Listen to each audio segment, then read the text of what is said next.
Ok, então estamos iniciando aqui o nosso terceiro dia de seminários. Agora vamos falar sobre Rank Aggregation e Re-Ranking. A Paula Simeonato vai apresentar para a gente, então. Então, fique à vontade, Paula. A gente vai gravando aqui, no final a gente vai conversar um pouquinho e deixar aí disponível essa apresentação para os demais que não conseguiram assistir. Tá bom? Então, seu tempo. Obrigada, professor. Boa noite.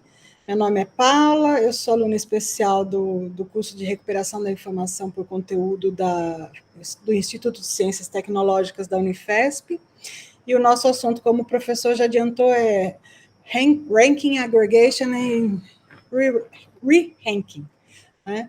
Como não poderia deixar de ser, mais uma área que foi herdada, a computação, de uma área totalmente diferente, que é a área das ciências exatas, ciências humanas, na realidade, porque o Ranking Aggregation vem das ciências sociais, para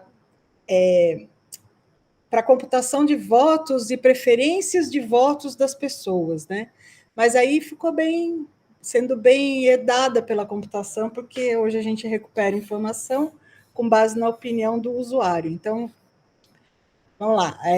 O que a gente vai ver nessa apresentação, né? Por que nós precisamos do Ranking Aggregation e Re-Ranking? Qual foi a sua origem, as definições, os desafios que a gente tem para enfrentar com esses dois paradigmas, né? As famílias de algoritmos que nós usamos em cada um. E aqui eu escolhi, nós temos muitos algoritmos, então eu escolhi para apresentar o ranking de borda, o classificador de borda, né? E o para ranking aggregation, e o mutual KNN para re-ranking. E também eu vou apresentar um iterativo, que é para re-ranking também, né? E no final eu vou ter os algoritmos implementados rodando aqui, que vai ficar disponibilizado no Colab para quem quiser ver depois. Lá também eu coloquei algumas complementações de texto. Então, por que a gente precisa desses paradigmas na computação? Imagina que o seu usuário está lá querendo recuperar uma informação, um documento, e você tem esse documento classificado em 5 listas diferentes. Qual lista você vai apresentar para ele? Qual é mais relevante, qual é menos relevante? Então, essa é uma das introduções para esses dois tópicos, né? Você pode ou agregar várias listas com base em alguns parâmetros que nós vamos ver mais para frente, ou você pode fazer um re-ranqueamento dessas listas e desses assuntos para ser apresentado para o usuário e, assim, a gente chegar mais perto da relevância daquilo que ele busca, né? Aqui é uma ilustração da problemática, né? Como supondo que você tem um comitê de contratação numa empresa qualquer, e nesse comitê você tem 4 avaliadores, né? E você tem 2 candidatos, na realidade você tem 5 candidatos, 3 homens, 2 mulheres, e cada um dos avaliadores apresenta uma sequência na qual eles acham que o candidato é melhor, e nenhuma delas é idêntica, e nenhuma delas você pode olhar e dizer é mais relevante, é menos relevante, ou por que seria mais relevante ou menos relevante. Então, como tomar uma decisão, né? Para isso vem o Ranking Aggregation, que também é chamado de Consensus Ranking, que a gente chama em português de ranqueamento de classificação de consenso, né? Então, aqui vem a questão de como fica isso, por exemplo, na recuperação da informação por imagem, né? Recuperação aqui é só a definição do que é a recuperação de imagem, baseada em conteúdo, né? que é uma área da recuperação das informações que se concentra na busca e recuperação de imagens com base em suas características visuais e conteúdo, em vez de depender exclusivamente dos metadados ou textos associados à imagem. Como que a gente pode escolher o retorno para a busca do usuário, nessa situação em que a gente tem várias classificações? Então, o re-ranking, a reclassificação, é um processo em que a gente tem várias... se você tem uma classificação e você tem um novo parâmetro, uma nova necessidade com base nesses documentos que você já tem, para introduzir nisso daí e trazer uma classificação nova. Por exemplo, vamos supor que é o exemplo que eu usei lá no cálculo do nosso algoritmo. Você tem uma lista de filmes da década de 80, e você tem a classificação desse filme da década de 80, e você quer estudar como que esses filmes impactam a geração de hoje em dia. Então, você vai apresentar os filmes, você vai tomar depoimento das pessoas que estão assistindo o filme, e você tem um parâmetro novo. Mas a sua lista ainda é a mesma de filmes, só que a classificação vai ser diferente. E você pode usar as duas também para ter um parâmetro de acordo com aquilo que você está pesquisando, né? E quer mostrar para não necessariamente para um usuário nesse caso aqui, mas talvez para alguém que contratou você para fazer essa pesquisa, né? E o que é agregação de ranking ou classificação de consenso? É um outro processo no qual a gente vai pegar várias listas de classificação, geralmente previamente organizadas por vários algoritmos, né? E você pode ter elas em várias fontes, vários locais vários bancos de dados diferentes também, né? E você vai criar dessa daí uma única lista, que representa uma ordenação consensual, quer dizer, como se todas as pessoas que tivessem ali, que deram aquela opinião como usuário, que montaram essa lista organizada, estivessem entrando numa combinação e dizendo, não, acho que essa daqui representa todo mundo. Não é, logicamente, 100%, mas é assim que funciona o algoritmo de classificação de consenso, né? O objetivo é você ter uma única lista, produzir que capture as preferências ou relevâncias de maneira mais robusta e precisa, ao incorporar as informações de várias fontes. Aí, vamos falar primeiro do ranking aggregation, né? Os desafios que a gente tem para recuperar informação de várias fontes e de fazer uma única lista com base nessa variedade de fontes. A primeira de todas já é a variedade de descritores, especialmente quando a gente está falando de imagens, que a gente tem aí cor, textura, frequências, proximidades, que a gente pode usar também, que pode ser de relevância. A outra questão é que quando você tem uma lista, várias listas com várias classificações, você tem o problema da relevância subjetiva. O que significa esse problema da relevância subjetiva? Um usuário pode estar pesquisando a mesma coisa, mas com um foco diferente. Vamos supor que você está pesquisando, você vai viajar e está pesquisando hotéis para o local em que você vai viajar. Numa primeira pesquisa, você está pesquisando o preço. Na segunda, você está pesquisando o local. Na terceira, você está pesquisando o que as pessoas falaram sobre aqueles locais. São vários contextos de relevância subjetiva e variada também, né? A escalabilidade é um problema nisso daí, você tem que manter a escalabilidade. Para manter a escalabilidade, você também tem que aumentar os recursos computacionais, né, que entra no 8 ali, que é o problema da complexidade computacional também, que exige também recursos computacionais maiores, porque os algoritmos não são tão leves assim, né, e os problemas normalmente não são tão fáceis de serem resolvidos. Então, você sempre vai precisar de um recurso computacional maior. Contexto e variação das consultas também entra na questão de por que o usuário está pesquisando, né? Se você coloca uma única palavra como oceano, mas você está pesquisando o oceano porque você quer vida marinha, ou você está pesquisando o oceano porque você quer saber qual é o impacto que ele está sofrendo da temperatura, do aquecimento global? Então, qual é o contexto da pesquisa? Já tem uma variabilidade muito grande também, né? Similaridade multimodal. Essa daqui também é mais uma complicação que traz para o algoritmo, porque você pode estar pesquisando a imagem pela descrição da imagem, por exemplo, na questão da imagem, né? Você pode estar pesquisando ela pelas palavras que foram usadas para descrevê-la e gravá-las nos bancos de dados e ordená-las. Então, você tem vários fatores que você pode usar na busca que não são exatamente referentes à imagem em si, além das que já são referentes à imagem, né? A relevância espacial, essa é especificamente relacionada ao local também, né? Como quando você pesquisa a questão de compras, né? Você vai ser remetido para sites BR aqui no Brasil, para sites IT na Itália.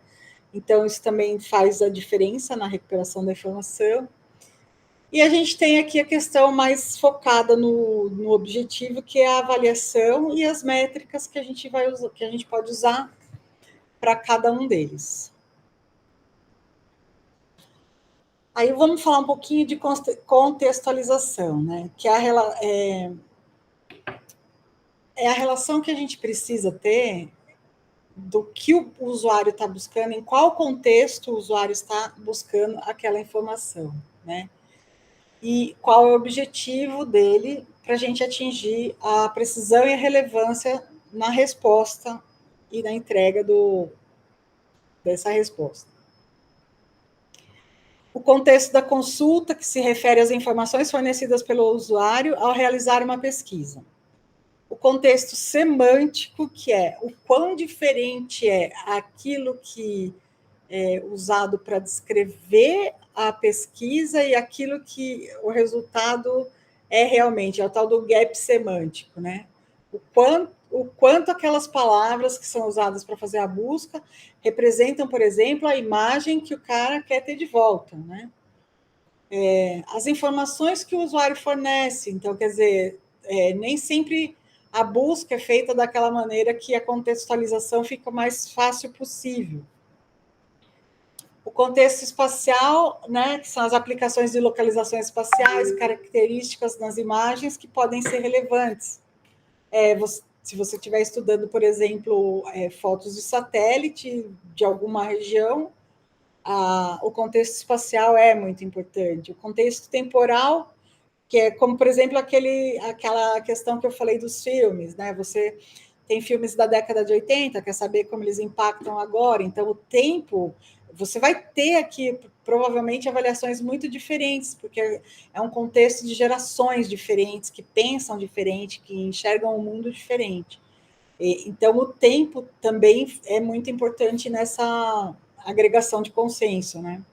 Nessa classificação de consenso. E o contexto multimodal é a contextualização que pode envolver uma combinação de várias modalidades de textos, áudios, vídeos, dados geoespaciais, metadados, e isso pode enriquecer a pesquisa, fornecer resultados mais precisos. Aí, agora, é uma família de algoritmos usados para re-ranking aqui, né? Re-ranking. Esses CDM, que são os algoritmos que calculam distância entre as imagens, por exemplo, com base nas similaridades que a gente escolhe, no ponto que a gente escolhe para ter as similaridades, né?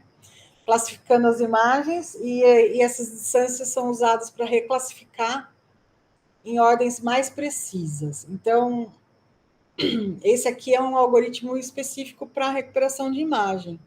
Você tem o re-ranking iterativo, né? E aqui o que você faz? O algoritmo vai rodar várias iterações de uma lista já previamente classificada, e ele vai calcular essas novas classificações fazendo médias ponderadas, né, das classificações anteriores e ajustando essa ordem das imagens. Então, esse aqui é um algoritmo meio complicadinho, assim, de entender, porque ele vai fazer, a tendência é, conforme você aumenta o número de iterações,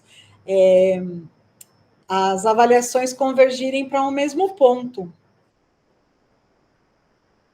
Aqui a gente tem também de re-ranking, o Mutual K-Nearest Neighbors, que vai avaliar. Você vai ter os N vizinhos que você tá, os K vizinhos que você está procurando daquele ponto da sua imagem, por exemplo.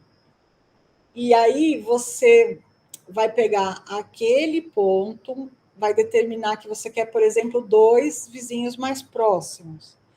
E esses 2 vizinhos mais próximos vão ser calculados com base na próxima imagem, também os 2 mais próximos deles, e eles têm que ser mútuos, né? Estar presente em um e em outro. Então, daí você vai escolhendo com base nessas proximidades que vão aparecendo com o KNN. Aqui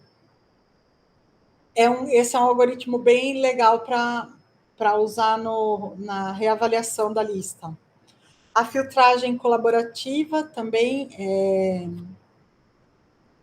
você usa o comportamento passado dos usuários para ajustar as classificações das imagens. Você pode ponderar informações aqui também. Você pode usar médias de... Você usar dados novos com uma relevância não, você atribui um peso, por exemplo, de 80% para as imagens, para as pesquisas...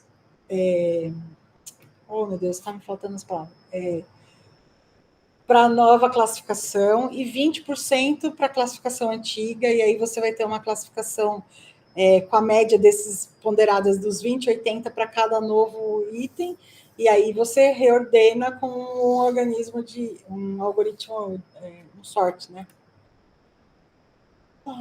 Aqui também a gente pode usar para re-ranquear algoritmos de aprendizados de máquina, as próprias redes neurais, e você usa feedback de usuários também e outros dados relevantes para ser entregues aos algoritmos de aprendizado de máquina, para que eles possam fazer essa nova classificação e aprender durante esse processo também como esses feedbacks recompõem a lista. No ranking aggregation, o mais usado é esse algoritmo que é o ranking de borda, o border count, né? Acho que eu errei aqui em inglês.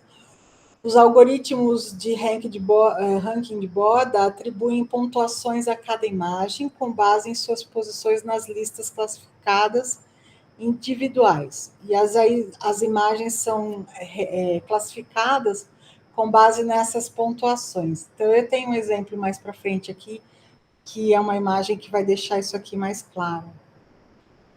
Por hora, estou só introduzindo cada um. O ranking median é um algoritmo que calcula a mediana das posições de cada imagem na lista, e aí reclassifica as imagens com base nessa mediana calculada. Você tem algoritmos de votação também, que permite que a lista tenha uma votação, a votação dos preferidos, né? A ordem das mais votadas são combinadas para criar uma lista agregada. Você tem um algoritmo de combinação estatística, esse daqui ele já tem um consumo computacional maiorzinho, ele tem tanto os métodos de combinação linear como só os métodos estatísticos, né? Pondera as listas e classificam as listas de acordo com os pesos que são atribuídos e soma as pontuações. Aí também tem a agregação baseada em aprendizagem de máquina, de novo, você vai colocar as várias listas, né? E aí esses algoritmos trabalham com base em regressão linear, e são treinados para tentar prever a ordem consensual. Aqui já é uma coisa um pouquinho diferente. Aqui, ó, a gente tem uma imagem do Ranking Aggregation, né? Esse aqui, que é do ranking de bordo. Então, você tem o avaliador 1, o avaliador 2, o avaliador 3 e o avaliador 4. Cada um desses daí vai classificar, são 6 classes que eles vão pontuar, né? Então, aqui o avaliador do 1 deu 6 pontos para a classe 1, 5 para a classe 3, 4 para a classe 6, e aqui a gente tem a lista que o avaliador 2 deu, por coincidência que eles escolheram o C1 como o primeiro deles, né? E assim vai. Aí, o que o algoritmo de borda... Opa, desculpa. O que o algoritmo de borda faz? Ele vai pegar todas as pontuações que o C1 teve, ó, 6 mais 6 mais 4 mais 5, né? Vai somar e fazer a média. Somar não faz média, não. Ele vai somar todos. Aí, quem teve a maior soma vai ser o primeiro. Quem teve a segunda maior soma vai ser o segundo, e assim por diante. E aí você tem uma reordenação. A lista final aqui vai ser C1, C6, C3, C4, C2 e C5. C5, que estava aqui em terceiro lugar, ele na lista de consenso ele é o último. Aqui também ele estava em penúltimo, aqui ele passa para o último. E aí é assim que esse algoritmo funciona. E é um dos mais usados para o ranking aggregation. Aqui já são as minhas referências, né? Eu usei o artigo que o professor deu para a gente. Aí eu achei mais um artigo interessante do mesmo autor, né? Achei também esse do Daniel Carlos aqui. Parece que esse é um cara, é um autor brasileiro que escreve muito nessa área, né? Eu achei um vídeo no YouTube que fala bem da teoria aplicada, então, assim, mas fala mais da matemática da coisa. Esse aqui, o da Ana Cobra foi que o professor deu.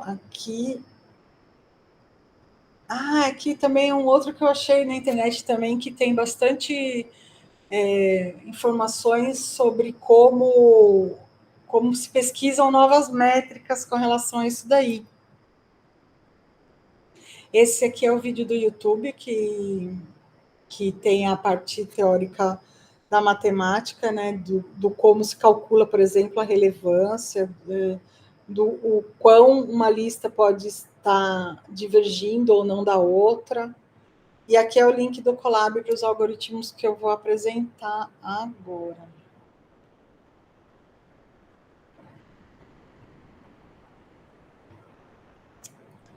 Eita.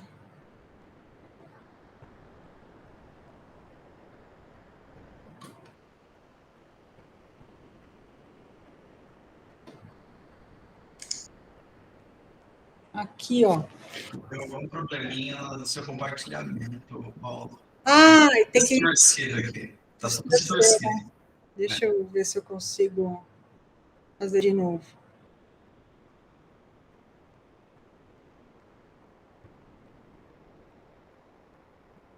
Acho que agora vai. Agora foi. Aqui, a implementação como... Só dá um zoom para a gente. Segura o Ctrl e mexe no scroll para frente, rodinha do mouse. Melhorou? Aí, um pouquinho mais, por favor, senão a pessoa não vai enxergar. Então, aqui... Aí, legal. A implementação do algoritmo é até muito fácil, né? Tem vários algoritmos já prontos. Mas aqui eu tive que fazer umas gambizinhas, porque eu precisava criar ordens fictícias, né? Então, aqui eu tenho... foi um exemplo que eu criei aqui com uma lista de filmes classificadas por usuários, pessoas que assistiram os filmes e uma lista de classificação feitas por críticos de cinema, por exemplo, né? E aí você tem aqui os filmes de A a G, né? E aqui as notas que cada um deu para o A, G, e como que o ranking de borda faz a lista de consenso, né? Que vem aqui, ele calcula a soma dos dois e depois ele entrega a lista ranqueada. E é bem simplesinho esse aqui, quer ver? Eu vou até rodar, porque esse aqui, ó, a lista ranqueada que sai aqui é essa, A, C, D, F, G, B. Vamos ver. O A ele tem 4 e 5, dá 9, o B tem 3 e 4, é assim que está, porque essas listas estão ordenadas, né?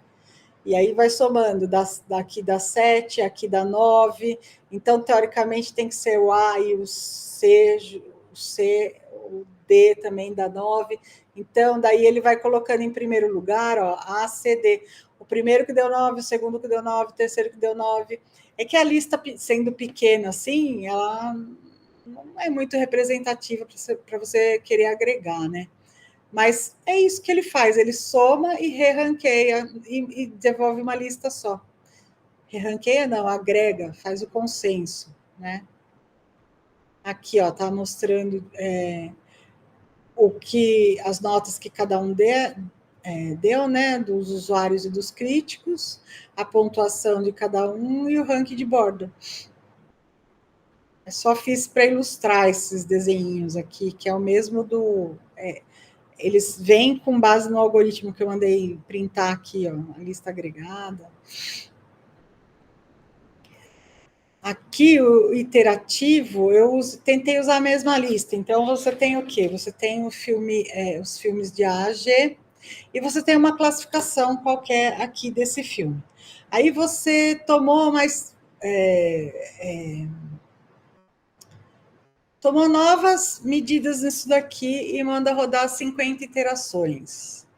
E para as novas avaliações, eu dei uma ponderação de 80%. Vamos dizer que eu acho que, com base na minha pesquisa, essas pessoas que fizeram as novas avaliações, o valor do resultado delas é mais relevante para eu entregar resultados do que o original que tinha 20, mas eu não vou desprezar essa lista original. Aí, quando você roda esse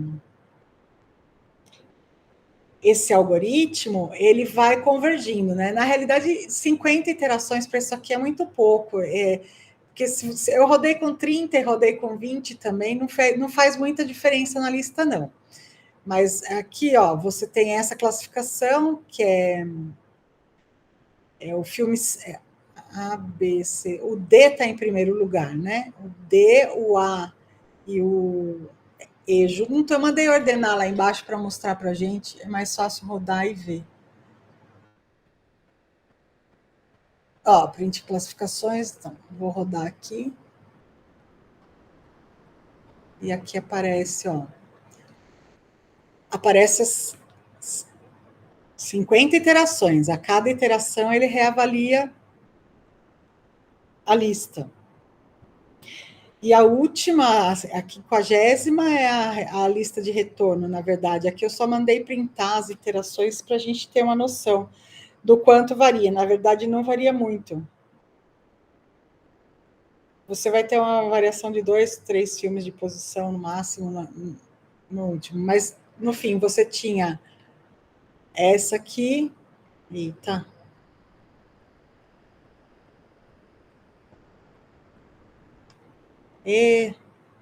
Scroll, vamos lá. Você tinha aqui, a original era D, A, F, C, B, G e E para os filmes. O filme E era o pior avaliado, ele tinha 0 estrelas. Aí essas novas gerações que avaliaram o filme colocaram ele em último lugar também, ó lá. Não mudou muito, mas mudou a lista aqui, ó. F, A, G, B, C, D. O D que estava em primeiro para as primeiras gerações foi para o último, pelo fator de ponderação. O uso disso aí é bastante ilimitado, né? Tem muita coisa que você pode reorganizar, reavaliar com base em novos fatores. Pensa num banco de dados de um hospital que tem lá diagnóstico por imagem e, sei lá, de um tecido, de um câncer qualquer. E os médicos descobrem que existe uma pequena alteração no estágio inicial, num tecido que detecta que essa pessoa pode ter uma probabilidade maior de desenvolver aquele câncer. Você pode re-ranquear todas as imagens que tem lá e, com base nisso, ver a validação também dessa teoria desses médicos, entendeu? E aí você pode começar a fazer imagens e ter um diagnóstico mais precoce da doença. É uma possibilidade, assim, bem teórica, não sei, só chutei. E aqui a gente... Você vai deixar disponível Tudo disponível, professor. Tá. Aqui... Tem uma parte ali que ele utiliza uma normal ali, que eu fiquei curioso para saber como que ele faz aquilo ali. Qual? Se você subir um pouquinho, lá no código, ele tem, dentro do for de interação, ele faz uma normal ali, ó. Do iterativo. Não é normal. Ele faz um random uniforme, né? Ou seja, uma distribuição uniforme entre 0 e 5. Aqui, isso aqui é um gerador de 30 avaliações fictícias, novas, para representar a nova geração, por exemplo. De 0 a 5. 0 a 5, porque a nota dos filmes vai dizer. Eu determinei que era de 0 a 5 estrelas, entendeu? Agora eu entendi. O que ele fez.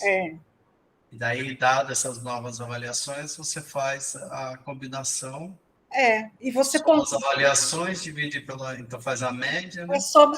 Aí fiz uma média ponderada só para exemplificar uma mudança. Usei tanto um iterativo e usei um fator de tempo, né? Um fator de contexto temporal.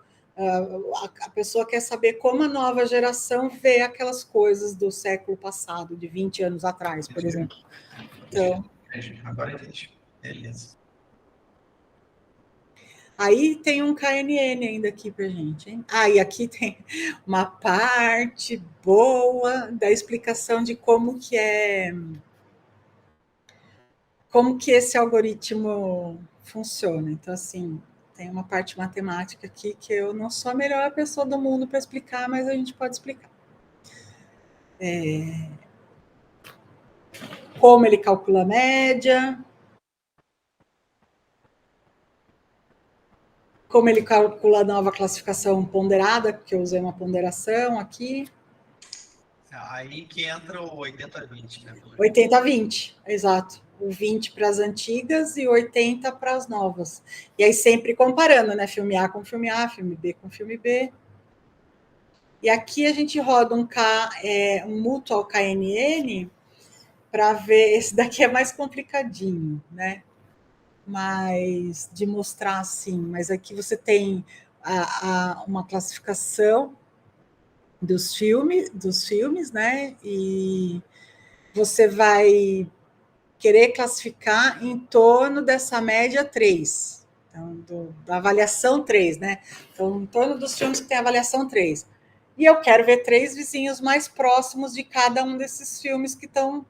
Eu vou pegar os filmes com avaliação 3, eu vou querer 3 vizinhos mais próximos de cada um deles, e aí eu vou comparar para ver qual desses 3 vizinhos de cada um são vizinhos dos 2 em comum. Por isso, mutual KNN. É mais, como é que fala? Tricky de entender, é mais... não é... Está me fugindo todas as palavras, é mais capcioso um pouco para entender como que faz, mas aí quando eu mando rodar aqui, ó, eu já fiz um esqueminha, então aqui você tem a lista de filme original com essa classificação. Então eu tenho aqui o A e o H com 3 estrelas.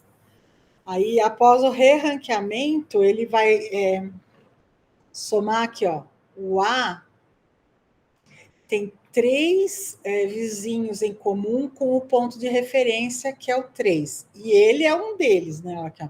O 1, o 4 e o 7. Deixa eu ver se eu fiz o outro desenho. Não, não fiz. O B tem 4 vizinhos em comum com o ponto de referência, que é o 1, o 7, o 8 e o 9. E aí ele calcula, sim, isso daqui, e quem tem mais vizinhos vai subindo na lista.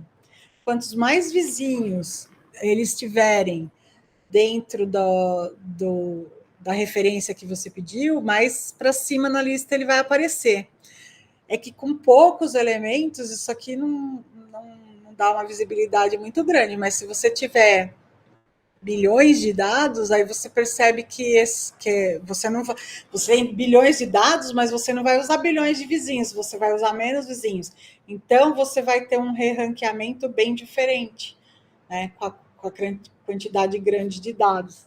E aqui também tem algumas características de como você escolhe os dados para entrada do KNN, qual que é o ponto de referência que você vai escolher, porque você tem muitas variáveis, mas são variáveis que você tem que escolher no algoritmo, né? O cálculo dos vizinhos mais próximos é o que o algoritmo faz, e que o que eles encontram dos vizinhos em comum também é o que o algoritmo faz, mas o resto você tem que falar quantos vizinhos você quer, de qual é o ponto de referência que você quer, o que é relevante para a sua pesquisa, no caso, né? Então, seria o que o usuário teria que informar. É isso. Esse algoritmo aí, deixa eu só entender o que é o 1, 7. Vamos lá. Ali estão os valores da Essa é a classificação primeira que tem. a classificação. Daí, o 1 significa A, o 2 o B, 3 o C, Então, é isso? o A tem uma classificação de 3, o B tem uma classificação. Não, mas lá embaixo, quando ele ordena, ele faz ali, ó, tem cada uma das estrelas. Daí, estrela após o ranqueamento. Ele Próximo. continuou com 3 estrelas, mas como ele tem menos vizinhos em comum com o ponto de referência, ele desceu na lista. Mas o ponto de referência é aquele valor 3, né? É o valor 3. Mas aí é bem. Ó, daí 3 em comum. 3 em comum com ponto de referência. Por quê? Por que 3 em comum? 1, 4 e 7. Porque O A, quem está mais perto de A? Quem está mais perto de A? É o 7, é isso? 1, 2, 3, 4, 5, 6, 7. É porque aqui ele transformou as letras em números, né?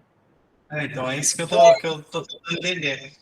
Então ele está mais perto. 1, 4 e 7, o 3 é um ponto de. O A é um ponto de referência, porque ele é o 3. Então ele é o 1. Aí o 4 seria o D, é isso? Isso. O 4 é o D e o 7. Porque é A, B, C, D, o 4. D, E, F, G. Mas por que se tem o H que é 3 também?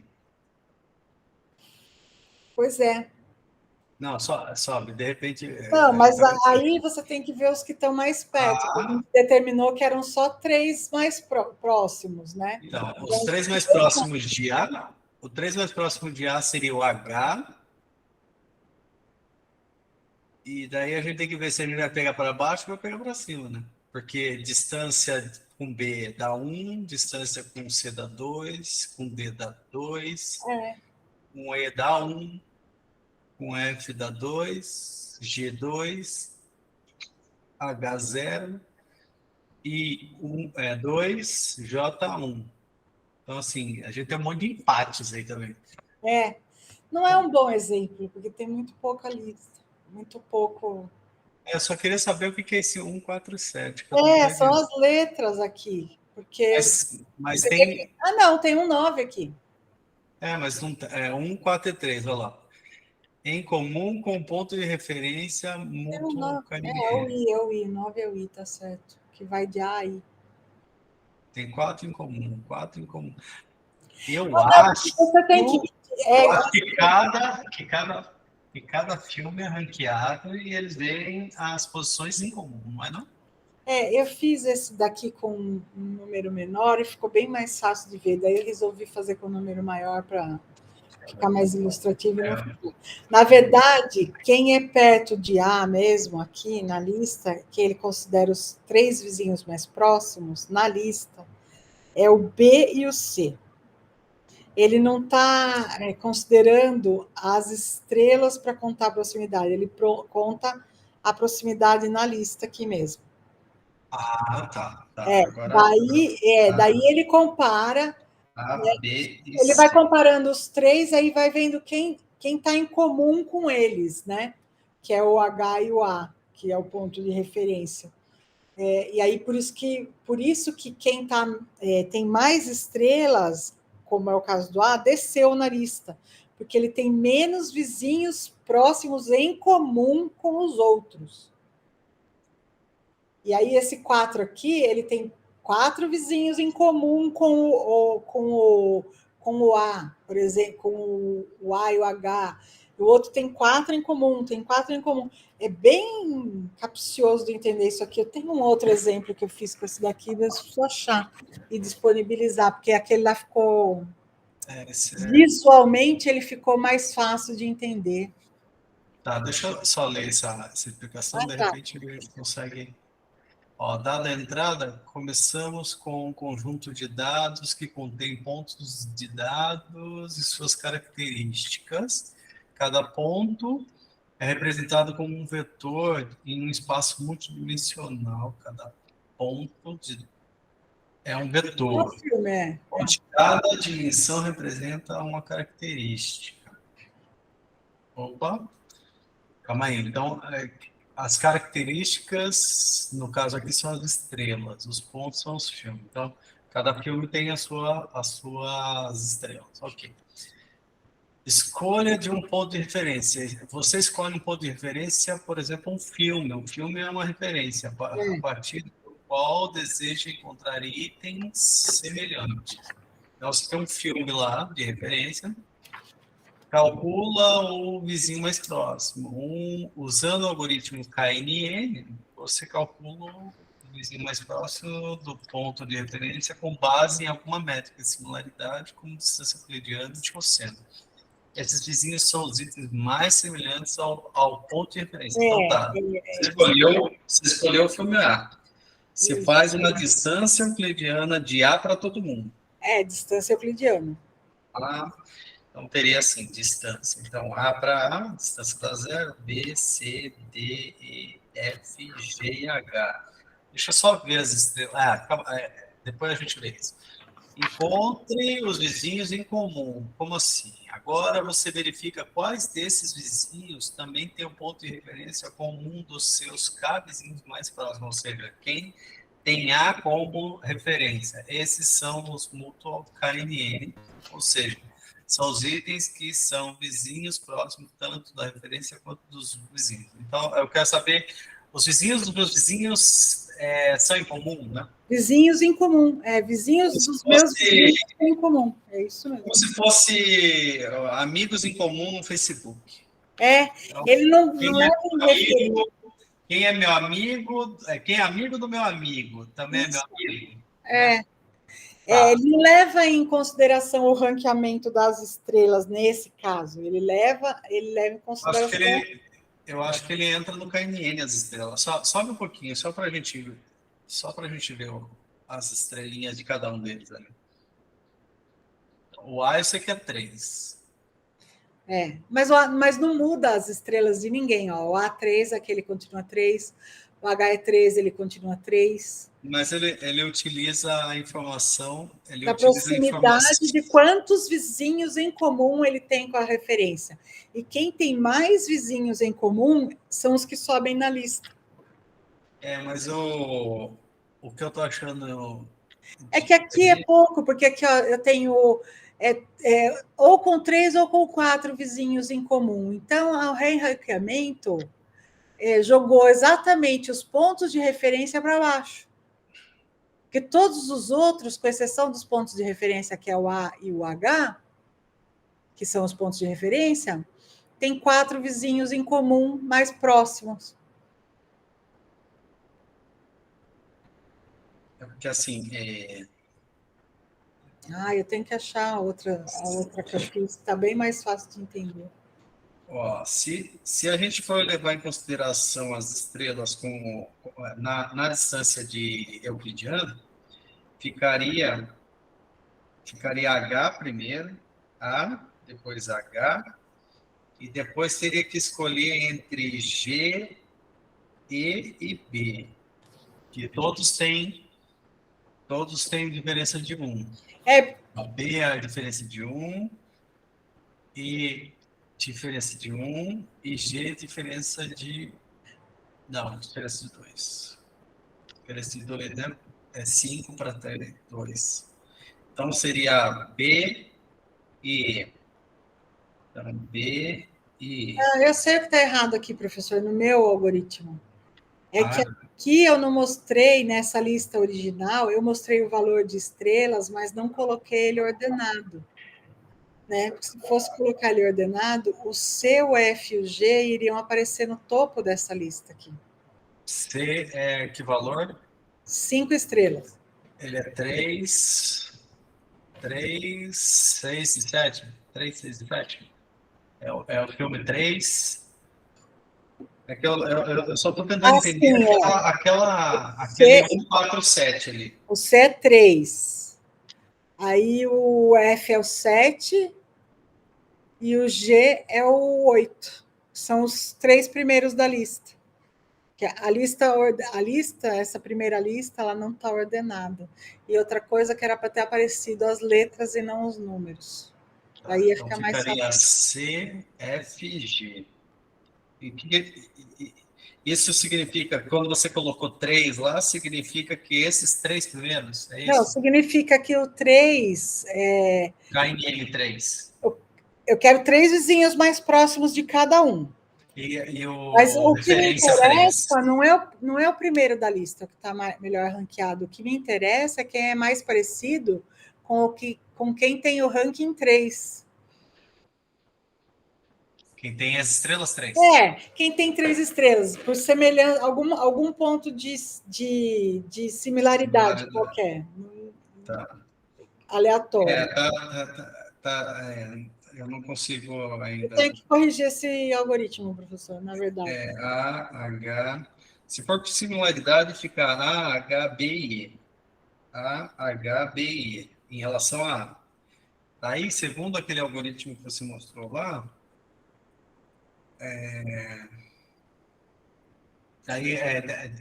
vamos lá para a explicação, só para eu ver como que ele faz o re-rank, só para entender.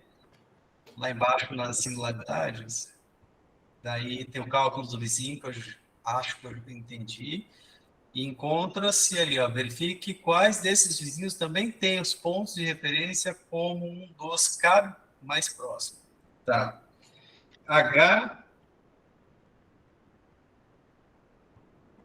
Mas se eles são próximos entre A... Não, ranquear por H.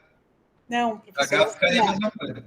É porque a lista aqui tá difícil de ver, porque a lista aqui está errada. Então, porque a ordem dessa lista primeira ordenada, a lista de filmes originais, ela seria, na realidade, C, F, G, E, A, H, J e I. Eu que vacilei, não mostrei ela na ordem, não mostrei ela ordenada. Porque daí ia ser 5 estrelas, 5 estrelas, 5 estrelas, 4 estrelas, 3 estrelas, 3 estrelas, 2 estrelas, 1 estrela e 1 estrela. D e I. Faltou o D. Essa é. Aí, assim, quem é o ponto de referência? O ponto de referência é o A e o H, certo? Eles estão no meio da lista ordenada. Mas eu vou começar a comparar um por um. Quem são os 3 vizinhos mais próximos do C? É o F, o G e o E. É próximo de proximidade mesmo. Então, são os 3 mais próximos. Quem são os 3 mais próximos do F? O G, o E e o A. E aí eu vou montando os 3 mais próximos de cada um e vou vendo quem eles têm de vizinhos próximos em comum com o A e com o H, que são os pontos de referência. E o que esse algoritmo faz é, depois que você calcula quantos vizinhos em comum cada um dos pontos tem com a referência, quem tem mais vizinhos em comum, ele é mais próximo daquilo que você busca. Então, quanto mais vizinhos em comum, mais ele vai subir na lista. Quanto menos vizinhos em comum, mais ele vai descer na lista. A teoria aí tá ligada com... Não com o ranking, com o valor atribuído ao filme em si, esse KNN. Ele é mais com base em outro tipo de similaridade que você busca. É meio esquisitinho, né? Ou eu entendi muito errado isso daí. Não, eu acho que esse cara, ele está querendo garantir, que não seja um outlier. Um outlier. Se você tem um ponto isolado, os seus vizinhos estão muito longe de você. Sim. Então, os seus vizinhos estão muito longe de você. Se os seus vizinhos mais próximos também são vizinhos mais próximos dos seus vizinhos, então significa que você está num grupinho de mesma família, de mesma classe. Num clusterzinho de... Isso. Então, o ponto é, se eu estou no cluster e meus vizinhos estão dentro desse cluster, e os vizinhos do meu vizinho também estão dentro desse cluster, logo eu tenho um grupo que ele é relevante para a similaridade daquilo que se busca. Eles estão muito próximos entre si, então esse cara é um cara muito confiável de subir. Aí ele joga o que eu posso entender aqui mas é isso mesmo. Mas o algoritmo em si, para mim, está meio nebuloso. Mas eu vou buscar aqui, porque eu sei que eu tinha montado uma explicação mais só que essa, aí resolvi só vai no finalzinho ali, eu entendi a ideia, porque ele está querendo buscar os vizinhos dos vizinhos, eu entendi a ideia, mas só ver a conta daí final ali para ranquear, então você pode atribuir uma pontuação a cada item com base na quantidade de vizinhos, né? De mútuo. Quanto mais mútuo tiver, maior será a pontuação. Então, eu tenho 4, tenho 5, tenho 6, e assim por diante. O estranho é que como que ele pode ter mais vizinhos do que a janela? Pensando aqui. Como mais vizinhos do que a janela? Porque o K é igual a 3, então ele olha para 3 vizinhos. E como que os vizinhos do vizinho, o vizinho do vizinho, ele tem 4 em comum em relação a quem? É isso que eu... Porque você fez uma lista ali, né? 4 Não, porque a gente... então, esse aqui está péssimo para explicar, na verdade, porque você tem 2 filmes que servem como ponto de referência. Você tem tanto A quanto... E que pode ser, por exemplo, 3 para um, 3 para outro, pode ser 6 no total. Exato. Só que daí você conta aí começa a complicar, mas é como se eu tivesse no espaço do problema e tivesse um cara em cada ponto. Aqui. Você vai montar... Você tem os 3 vizinhos mais próximos, olha para os vizinhos dos vizinhos e verifica se eles têm em comum. Então, mas é que aí, na verdade, eu estou com uma lista de 2 referências, eu devia ter rodado... Vamos tentar mudar aqui, ó. Vamos ver o que dá. Vou tirar esse H aqui. Talvez vendo o algoritmo dá para ter uma noção de como é. Vamos ver. Vamos transformar o H em 1 também.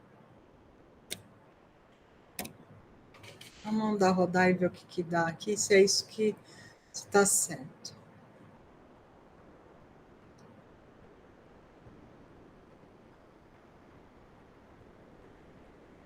As estrelas de cada filme não mudam, tá vendo? Ele não mexe no valor do ranking, mas o que eu mexi aqui foi no valor da referência, né? Não tenho mais a referência, está só no A agora.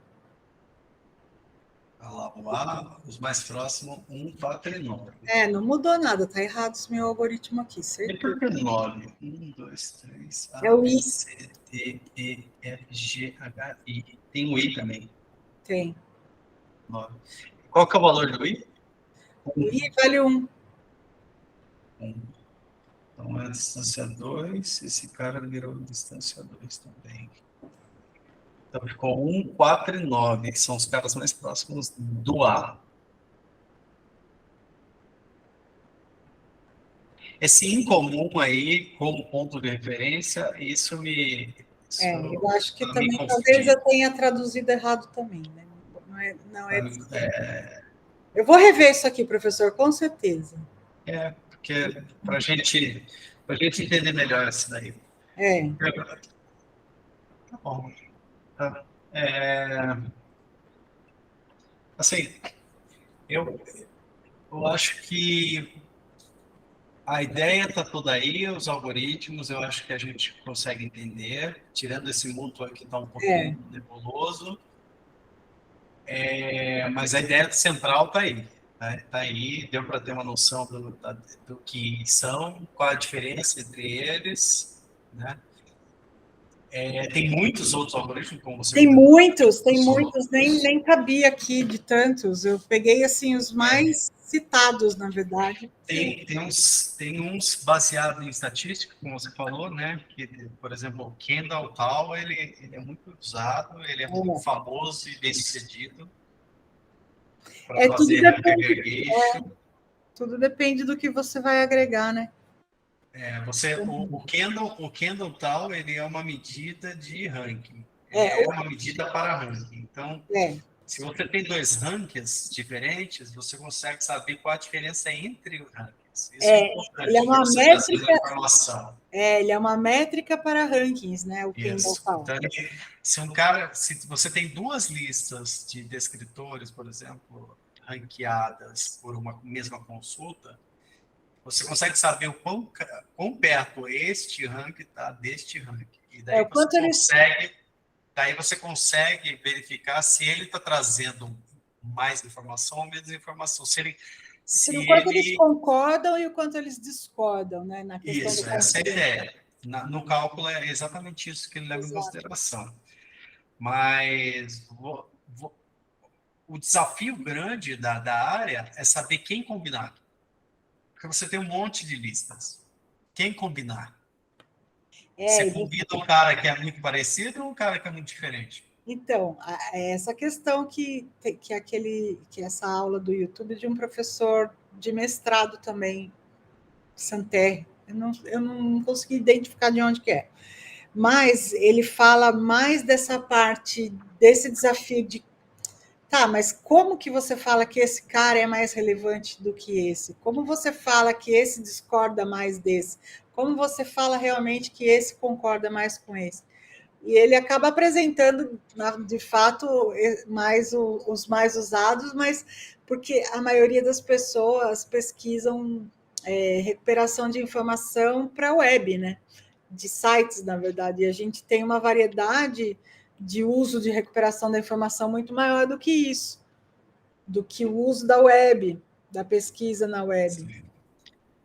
Uma coisa. Aliás, é difícil achar teoria nessa área aqui. O que eu achei, a maioria refere lá direto à parte de. Porque isso aí foi instituído, acho que na década de 50, final da década de 50, começo da de 60, exatamente com relação ao quanto as populações concordam ou discordam em relação a eleições, né? Eleições, votações, pleitos. Então, é uma coisa que veio de uma área social e que você tem uma distribuição da população que não é tão gaussiana assim, né? E aí você tem como inferir algumas coisas. E aí você puxa para a área da computação, que na verdade só faz os cálculos, mas toda a outra parte, quem vai usar o algoritmo que tem que fazer. Mas qual é o contexto? Mas qual é a importância? O que é relevante retornar nessa pesquisa? E quanto concorda isso com isso para trazer essa relevância? quanto discorda, quanto está fora. Esse KNN é mais, o Mutual KNN é mais isso mesmo que o senhor falou, sabe? Quanto discorda, o quanto está fora, quem está mais perto, quem concorda mais, quem concorda menos. Mas eu vou rever isso daí, porque eu acho que eu errei o algoritmo. Eu errei na hora de implementar. A gente vai estudar melhor esse algoritmo. Ele é muito importante, porque tem um desafio gigantesco. Como eu disse, se você tem várias listas ordenadas, qual considerar? Se você tem infinitas listas, você tem que fazer uma filtragem disso. Você não vai usar todas. Não vai usar todas, exatamente. E como você pode filtrar essas listas? E essas medidas de rankings são justamente para isso. Para quê? Para você ver quem contribui mais ou menos, ou quem tem uma alta correlação, baixa correlação. E na teoria de combinação de coisas, ou seja, de fusão de informação, a gente tem uma teoria muito importante, que é a teoria de diversidade.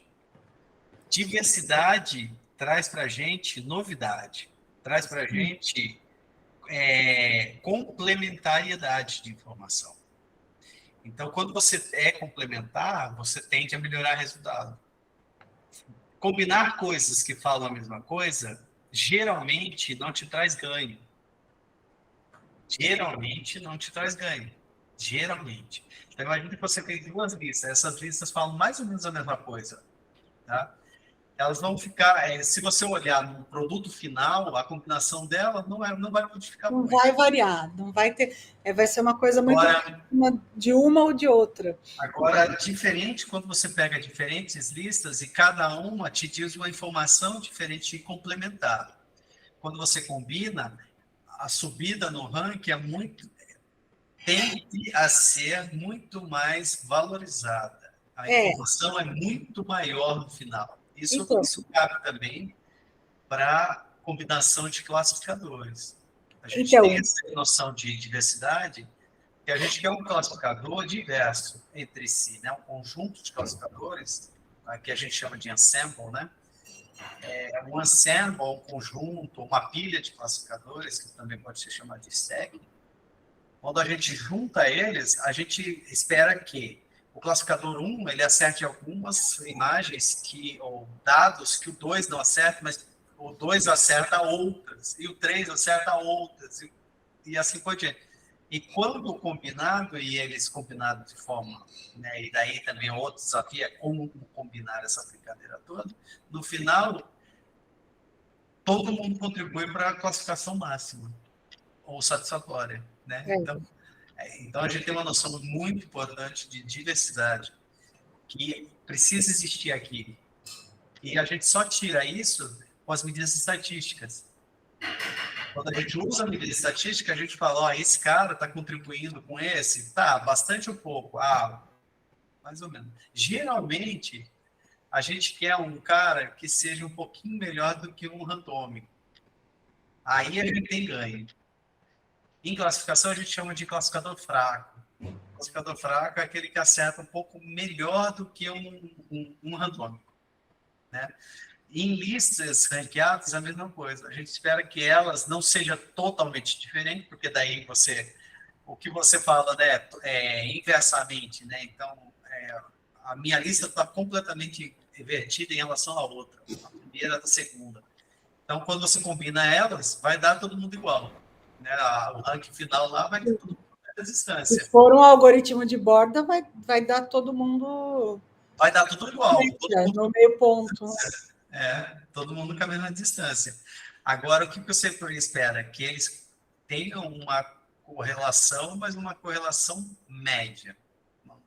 Um pouquinho acima do zero, né? Ali para o meio, né? Se for falar em Pearson, ali para meio, 0,6, 0,7, média alta.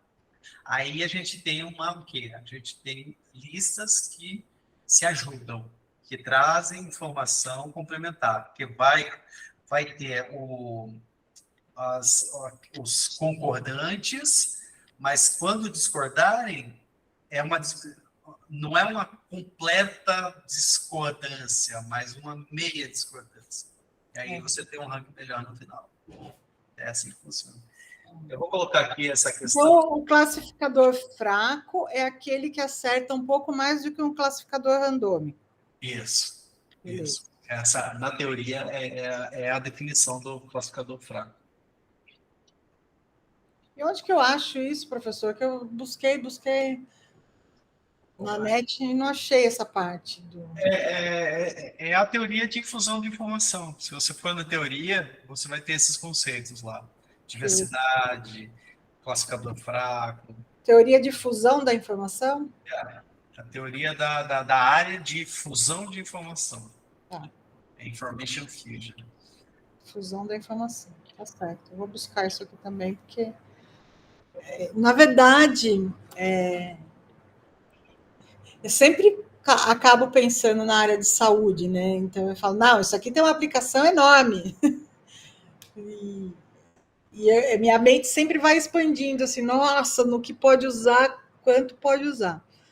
O ideal é que você tenha diversidade. Quando você tem diversidade, você traz ganho. Para o reranqueamento ou para a agregação? Para qualquer difusão. Quando a gente quer fundir coisas, a gente tem que ter diversidade. Senão, fica mais do mesmo. Agora, a diversidade não pode ser elevada.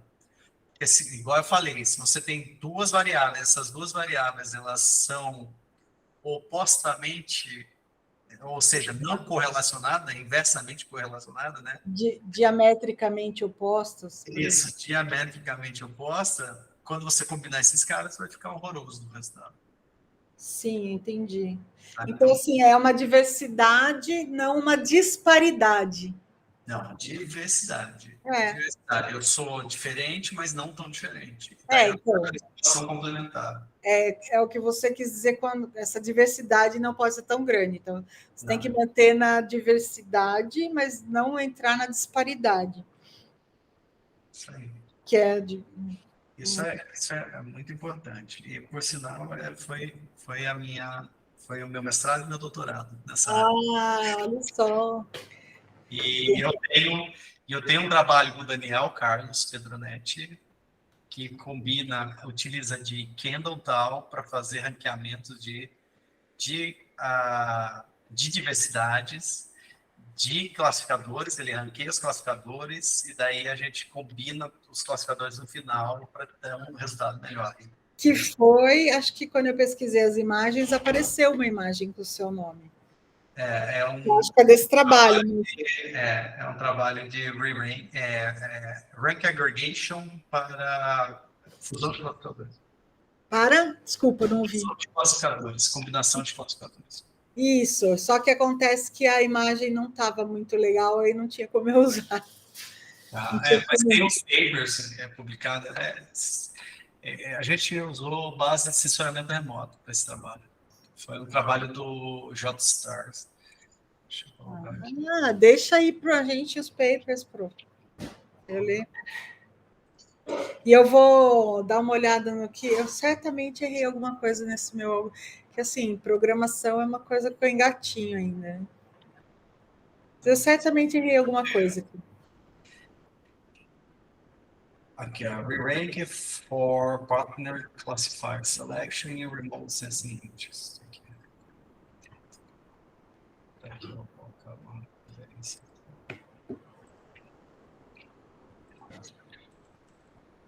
Ó, 8h20. Beleza. É porque só nós dois, né? Foi uma aula privada. Tá bom. Então tá bom, Paulo. Se os colegas tiverem questão e quiserem jogar a questão para eu tentar responder depois também, só depois do feriado agora, que agora eu vou trabalhar que nem uma doidona. Deixa eu só desligar aqui. Ai, verdade. Deixa eu só desligar aqui.